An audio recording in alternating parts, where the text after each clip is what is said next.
Hello, Timmy Nafso here, Executive Vice President and co-founder of FortisPay. Are you helping your business evolve in 2019 and preparing for 2020 and 2021? The evolution of your business, what's happening out there? What can you do to make your business better? What can you do to compete?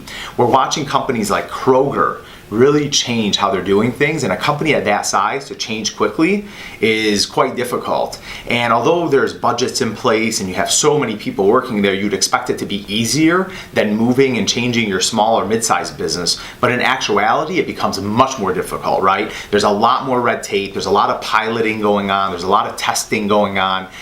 They're getting advice from a lot of people, but if something doesn't work, it is a ripple effect that can affect the entire organization as well as what the investors are saying. So you as a small or mid-sized business actually have an advantage over the larger businesses to move faster. The question is do you have a vision? And if that vision is real, can you make it come into play? Let's look at Kroger and what they're doing. As a big example, they want to compete with Amazon. Where? At the Whole Foods level. Now that Amazon owns Whole Foods, Amazon is trying to deliver groceries to the Amazon users, and that's a big threat to Kroger. So somebody at the Kroger highest level is saying, man, this is a big threat to us. What are we going to look like in 5 years? Well, in 5 years, it looks like Amazon is going to be kind of taking a lot of our market share when it comes to grocery through their Whole Foods channel. We don't want that to happen. They can go ahead right now on the Amazon cart. You can deliver, as an example, all of your non-perishables. Really easy to get. You could have it automatically come to you on Amazon Pantry. You don't have to look at it again. Don't have to go into a store. Don't have to check out, so on and so forth.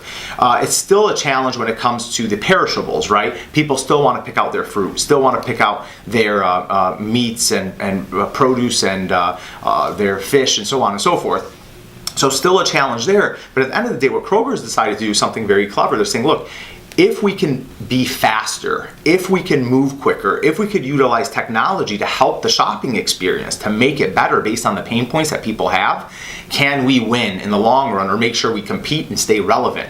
In other words, they don't want to become Toys R Us, right? Who never made the changes necessary to stay relevant in the United States. So what Kroger has done is they've added digital signage, essentially, that goes across all of their aisles. And this digital signage is very interesting because what pain points do people have when they go shopping? As an example, my wife will tell me to stop at the store and here's a little list of things that I have to buy, and I'm walking through the store, I have no idea where to go in this store. Well, Kroger's resolving that by having a little shopping list that's tied into the Kroger app. It actually tells you where to go, and as you're walking through the aisles, little icons light up based on your actual shopping list, and as you pick them up, you can actually scan it right there so you can bypass the line.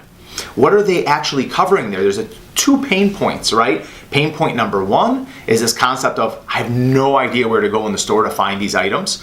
Pain point number two, I hate the checkout process, right? And although for a couple of decades now, I want to say, there's been this self-service checkout line for 10 items or less, right? Which sounds like it's a convenient experience, but also is no fun because you're sitting there trying to check it out, and then all of a sudden you put it on the scale/bag and you put too much there and you got to take it off and somebody has to walk over and reset it. That experience really isn't that great. It worked at the time, but now they found a better way.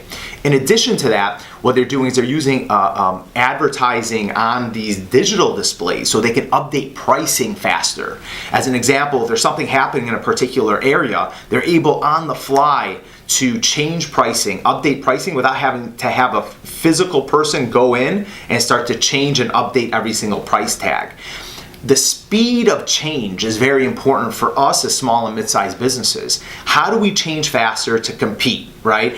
In addition to that, the big thing that Kroger is trying to say is the idea of frictionless experience is what's going to win.